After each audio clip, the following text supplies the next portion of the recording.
Radio ijwi ry'Amerika ni Edi Rwema muri kumwe ahangaha ku rubuga rwitiriwe National Mall, aho iyo nzu mureba inyuma yanjye ni inzu y'ingoro y'inteko ishinga amategeko benshi muzi nka Capitol.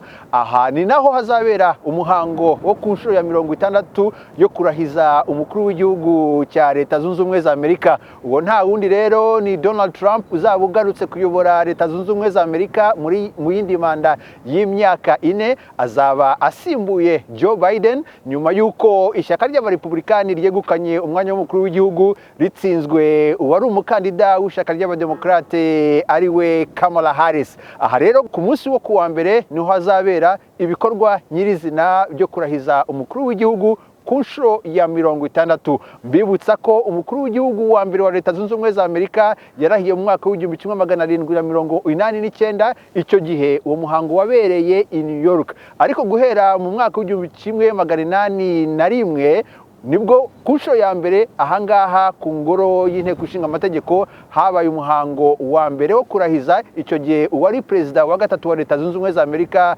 ariwe Thomas Jefferson. Ijwi ry'Amerika rero rizaba rihababereye mu gukurikirana uko uyu muhango uzaba ugenda, tubagezaho uko urimo kuba.